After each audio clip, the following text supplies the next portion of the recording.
Pemirsa, semakin mungkin Anda tadi sudah menyimak segmen 1, kedua, semakin segmen ketiga ini Anda bertanya-tanya, nah terus gimana dong saya cara menata ulang hutang mungkin ya, atau mungkin cara gimana biar Anda bisa hutang mungkin tanpa harus ada jaminan. Nah ya, nanti kita akan bahasnya. Kemudian Anda sekali lagi yang ingin mengikuti seminar reformasi hutang bersama dengan Bapak Antoni Yuda SH, Ketua Lembaga Perlindungan Konsumen Jawa Tengah, dan juga Bapak Ahmad Junaidi SH, Konsultan Hukum dan Bisnis. Silahkan Anda bisa mendaftarkan diri Anda untuk mengikuti seminar yang akan diselenggarakan hari Kamis 22 Oktober 2015 jam 16.30 ya di Hotel Aston di Jalan Slamet Riyadi nomor 374.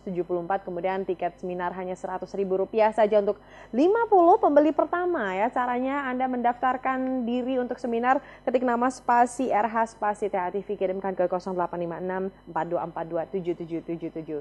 Sekali lagi 0856 4242 7777. Oke, kita lanjut lagi nih. Iya. Saya masih penasaran yang tanpa jaminan nih. Iya. Nah ini biasanya apakah nggak lebih susah nih? Pakai jaminan aja mungkin kadang masih ada syarat-syaratnya yang belum dipenuhi atau yang harus dipikirkan. Kemudian kalau tanpa jaminan mungkin hanya orang kaya aja yang bisa, atau sebenarnya semuanya bisa gitu sih? Kesulitan orang berhutang itu karena dia selalu menjadi dirinya sendiri. Artinya begini, ketika nggak punya usaha, maka dalam pikirannya mengatakan saya nggak akan pernah dapat pinjaman modal karena saya nggak punya usaha. Padahal di sana banyak cara untuk mendapatkan modal. Nah kalau nggak dapat modal, bagaimana dia bisa usaha? Padahal untuk berusaha perlu modal. Sementara bank kalau mau minjemin hutang, orang harus punya usaha. Betul. Nggak ketemu kan? Betul. Betul nggak? Yes. Kita mau buka usaha butuh modal. Sementara bank kalau mau minjemin harus punya usaha. Nah ini perlu strategi. Oke. Iya. Menarik ya. Kita akan sampaikan nanti di kelas bagaimana strateginya. Terus kaitan dengan yang tanpa jaminan, yang dibutuhkan adalah kepercayaan dari pihak perbankan, kepercayaan dari pihak kreditur, ya kan? Bagaimana dia bisa percaya? Berarti kita harus lampirkan data yang benar. Kita harus lampirkan data yang mereka percaya dengan kita. Kita harus karyawan nih, contoh harus ada slip gaji dan lain sebagainya. Ya kita siapkan. Belajar dari pengalaman orang-orang yang gagal, maka Anda akan menemukan jalan-jalan yang benar nanti. Karena yang gagal tadi sudah punya banyak pengalaman. Kalau bahasa saya, biaya nabrak-nabraknya sudah banyak. Saya punya kartu kredit ratusan juta ya. Ketika dulu pertama kali mendapatkan kartu itu, biaya untuk nabrak-nabraknya luar biasa. Nggak ada orang ngajarin bagaimana mendapatkannya. Belajar sendiri maksudnya? Iya. Kalau sekarang ini banyak. Kalau sekarang ini banyak. Bahkan saya bersahabat dengan pakar kartu kredit nomor 1 di Indonesia. Ya kan ada itu. Kita bersahabat, teman baik saya itu. Artinya banyak cara yang dulu sudah dilampaui oleh yang ahli-ahli ini. Termasuk biaya nabrak-nabrak itu ditanggung mereka. Nah sekarang ini peserta seminar tinggal terima matangnya nih. Harus begini, harus begitu. Jalankan. Kalau pengen dapat sekian ratus juta harus begini, harus dapat ini. Oke, ilmunya mahal sebenarnya, tapi ini tiket seminarnya hanya Rp100.000 aja. Aduh, terjangkau banget ya. Oke, terus lagi nih, kembali ke ini kalau saat ini nih, kalau misalnya ada di rumah nih yang sudah mengalami hutang kemudian sampai macet.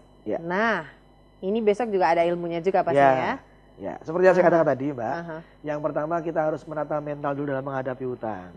Kalau kita nggak menata mental, maka kita akan kalah sebelum bertanding. Kenapa? Karena belum udah takut duluan. Betul itu ya. Udah takut duluan. Nanti setelah saya berhadapan dengan saya, beberapa klien saya mengatakan kalau udah ketemu Pak Antoni itu rasanya kayak dibius katanya. Artinya apa? Saya akan buang ketakutannya apa? Ketakutanmu apa? Takut didatengin Pak, nggak usah temuin. Ya kan? Loh banyak. Saya takut ditelepon Pak, matiin teleponnya.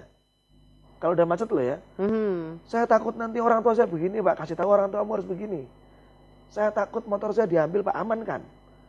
Lah gimana cara ngamankannya? Begini. Ada tahapan-tahapan yang harus dipersiapkan. Jadi mulai dari mau berhutang, menata ulang hutang biar lancar.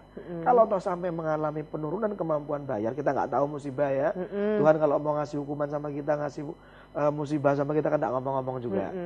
Tiba-tiba apalagi para pengusaha ini. Dengan sok gagahnya kirim barang, ternyata barang juga nggak kebayar. Aduh itu ya. Orangnya kasih giro ke kita, giro nggak cair.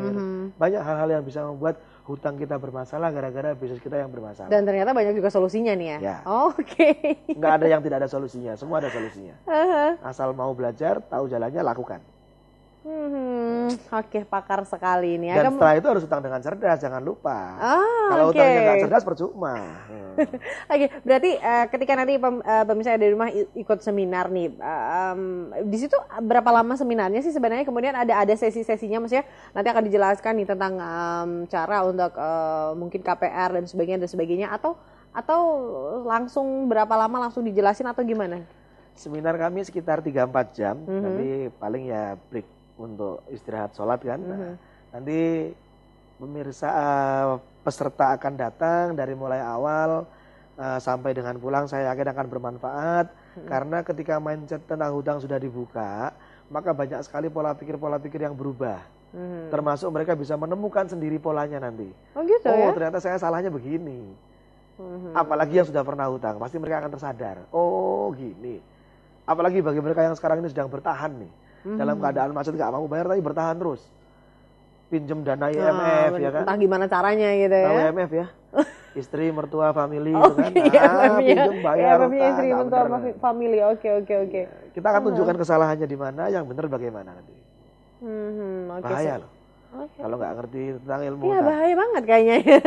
Sampai nggak takut juga untuk buat kartu kredit ya. Oke, terus lagi jadi curhat sendiri nih apa percaya. Oke, terus lagi nih boleh dong sedikit cerita nih apa yang sudah pernah dialami oleh Pak Antoni sehingga mungkin Pak Antoni juga sudah mendapatkan banyak ilmu yang sudah didapatkan dari pengalaman sendiri nih. Orang bilang saya itu matangnya kecepatan. Oh gitu? Artinya ketika punya banyak sesuatu yang saya miliki terlalu cepat. Saya punya banyak sepeda motor, saya punya mobil yang tentunya lebih dari satu, kemudian banyak hal yang saya punya dan saya nggak ngerti bagaimana cara mempertahankannya. Dan ini dialami oleh banyak masyarakat kita, mereka sudah pinter berhutang, mereka sudah pinter beli rumah, pinter beli mobil, pinter beli motor, tapi banyak orang tidak mampu mengelola hutang dengan baik. Sehingga manakala muncul masalah mereka tidak bisa pertahankan hartanya. Dan ketika tadi orang mengatakan saya matangnya kecepatan itu, naiknya cepat, jatuhnya sakit. Saya bisnis, kemudian bangkrut, bahkan sampai tahapan level makan aja susah. Oke. Ya, ini kalau istri saya lihat acara ini, tentunya dia akan berlinang air mata ya. Aduh. Karena betul-betul Tapi makan aja bener susah. Pak Antoni pernah ngalamin kayak gitu ya? Kalau tidak benar tidak akan diceritakan. Luar biasa sekali ya. Nah, baru kemudian saya ketemu guru saya yang Pak Ahmad Junaidi, sarjana hukum, sahabat saya, guru saya juga. Beliau begitu telaten dan yang membuat hutang saya selesai salah satunya atas binaan dari Pak Ahmad Junaidi SH. Beliau juga penasihat di beberapa LSM banyak dan legal di beberapa perusahaan juga. Sehingga ketika saya dimentoring oleh beliau sampai dengan selesai hutang saya, itu menemukan jalan. Karena selama ini ketika saya konsultasi ke orang lain, kebanyakan dari mereka yang mengatakan, maaf ini, ya udah kuasakan ke saya, bayarnya sekian. Udah bangkrut begini, bagaimana harus bayar gitu kan?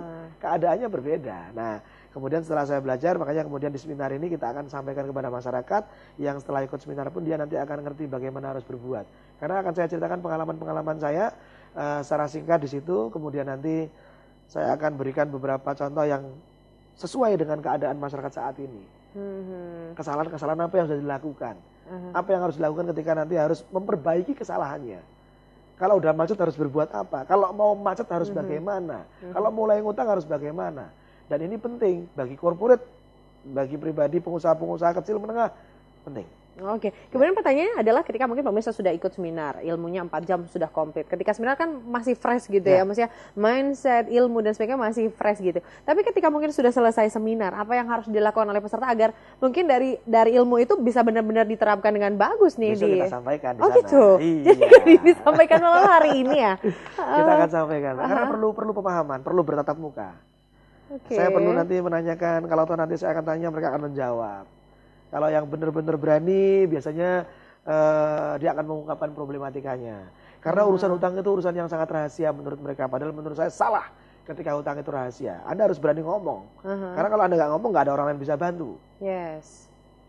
Nanti kelihatan kok, yang nggak mau duduk di depan tuh berarti ya masalahnya banyak. Ya. Kalau orang udah mulai datang, dia berani di depan, wah ini calon-calon orang kaya, calon-calon sukses. Bermasalah sekalipun saya akan buat jadi sukses nanti. Yes. Tapi ketika dia udah datang duluan, duduk di belakang, wah udah kelihatan nih masalahnya banyak nih. tentunya nanti akan sulit ya ini untuk mengungkapkan problematikanya. Karena hutang itu sesuatu yang harus dirahasiakan menurut banyak orang. Dan menurut saya ini salah besar. Ya? Salah besar. Karena nggak ada orang bisa bantu kita kalau kita nggak ngomong. Bahkan kalau kita ngomong dengan orang yang salah pun, jangan harap Anda akan mendapatkan jawaban yang benar. Yes. Mungkin beban mental juga kali ya orang yang nggak mau cerita gitu ya? Atau bukan sekedar beban mental. Tapi ada beban hutang di sana. Betul. Padahal beban hutang menurut saya itu bukan angkanya, bukan 50 juta, bukan 500 juta, bukan 5 miliar. Beban hutang itu bukan angkanya. Tapi perpaduan antara angka dan bagaimana kita menghadapinya. Kalau pemirsa bisa menghadapinya beda. Karena contoh yang ada di lapangan sekarang ini, ada orang yang hutangnya 50 juta minggat, ada. Yang hutangnya 500 juta bahkan nggak sampai itu bunuh diri, ada nggak? Ada. Banyak. Tetangga kita Sukoharjo kemarin berapa hutangnya? Aduh. Akhir tahun bunuh diri, ya kan?